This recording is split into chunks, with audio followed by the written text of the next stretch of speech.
Là, on vient d'arriver dans l'unité des salmons de Fayaval. Donc, là, on a à peu près. On va commencer la journée. À peu près 5 voyages, 5 qu'il va faire pour la journée. Voilà. Ça marche. On va bientôt. On va aller remplir la cuve.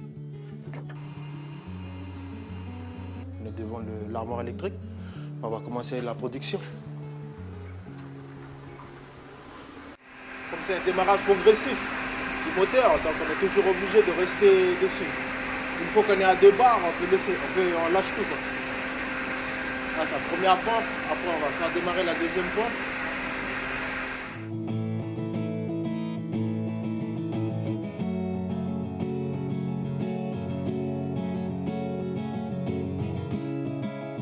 Nous, ici, la vraie problématique que nous avons, c'est qu'on transforme l'eau de mer en eau douce. Donc, on a toujours l'eau de pluie, mais ce n'est pas suffisant.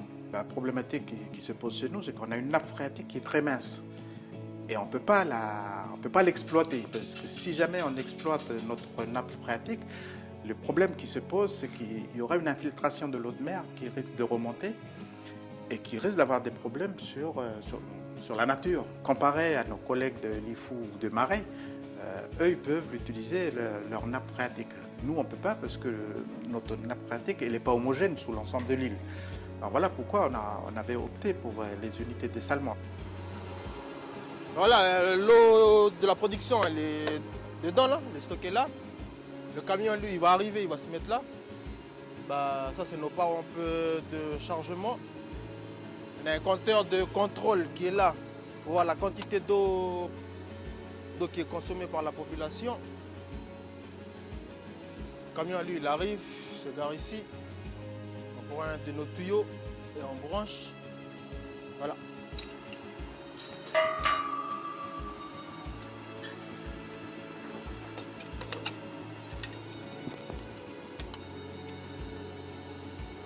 En 1990, les élus sont partis en métropole, à l'île de Saint. Cette île a la même problématique qu'Ouvéa. C'est-à-dire qu'ils transforment l'eau de mer en eau douce.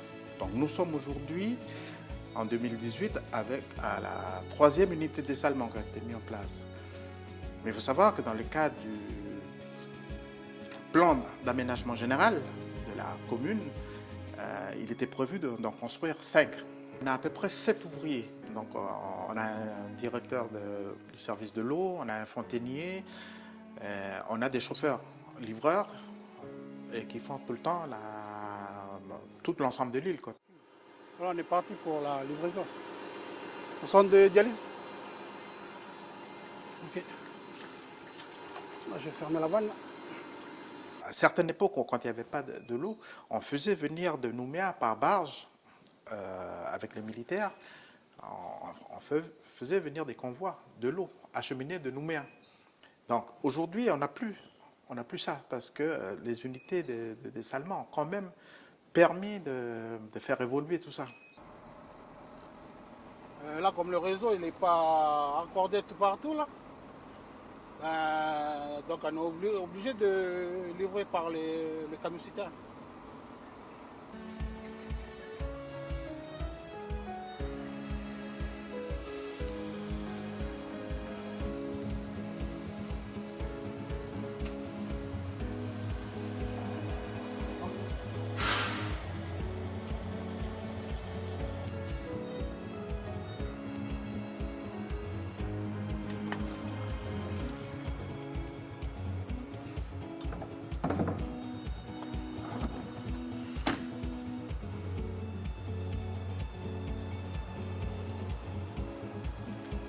Là, c'est bon pour le centre de dialyse. Là, on va aller chez un particulier, là. On va livrer de l'eau, là. On retourne pour Ampère. Ouvéa se développe parce qu'on voit qu'il y a des gîtes, il y a 2 hôtels maintenant. Mais tout ça, c'est dû aussi à l'eau. Parce que Ouvéa ne pouvait pas se développer sans l'eau. C'est ce qui a fait aujourd'hui, on a des loueurs de voitures, on a beaucoup de choses. Parce que ça aussi, c'est toujours un besoin. L'eau, ils ont besoin de l'eau pour laver les voitures, pour pouvoir se projeter dans ce développement économique. Je crois qu'il y a beaucoup de choses qui ont évolué depuis. On livre tous les jours. Parce que les gens, quand ils ont besoin d'eau, ben, ils vont s'inscrire au régie. Ben, ils payent leur eau, puis après, nous, c'est là que nous, on reçoit la liste de tous ces gens-là. Et du coup, on va aller faire les livraisons.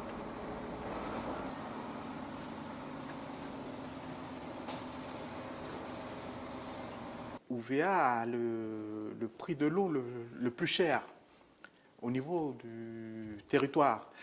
Aujourd'hui, les tarifs qui ont été imposés par délibération depuis 1998, et les de 500 francs le mètre cube pour les particuliers, donc déjà ce prix-là, elle est assez exorbitante par rapport à l'ensemble. Et 600 francs pour les entreprises et 900 francs le prix du mètre cube pour tout ce qui est hôtellerie, tout ça.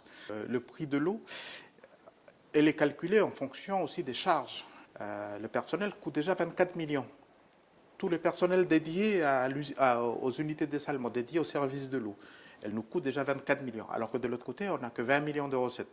Donc déjà, il y a un déséquilibre. Si aujourd'hui on applique la vraie tarification de l'eau, on serait à 2350 francs le prix de l'eau.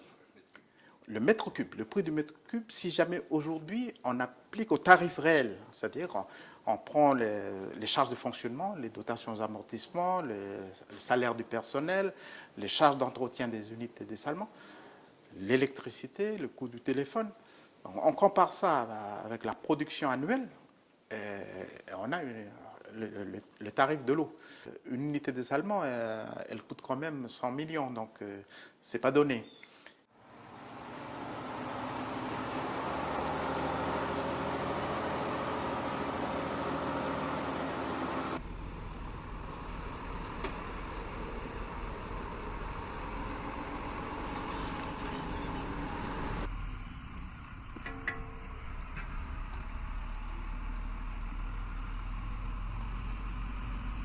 Il y a un moment qu'on attend l'eau et voilà, le week-end dernier, on a une vente, mais voilà, nous on se débrouille, puis voilà, c'est ça que j'ai dit tout à l'heure aux garçons, on ne va pas attendre l'eau, on se débrouille. Ils ont été chercher des bidons dans les maisons pour ramener ici. Parce que autrement vous avez toujours fonctionné avec les citernes. Non, parce que comme la pluie est tombée, on n'a pas de gouttière, ils n'ont pas bien encore pour récupérer. L'eau à récupérer. Okay. Et voilà, après les garçons, on essaye de récupérer des sous pour faire des boîtes, pour essayer de prendre des gouttières, mais on attend toujours notre citerne. Nous avons déjà installé le réseau des 3 tribus. La phase suivante, c'est la mise en place donc on a déjà posé les compteurs. Donc il suffit maintenant que les gens viennent à la mairie par la suite de prendre un abonnement. Donc c'est seulement à partir de là que le réseau sera mis en circulation.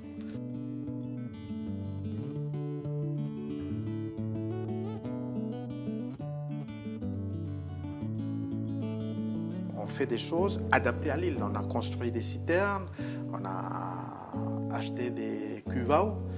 On continuera à acheminer par voie de camion-citerne.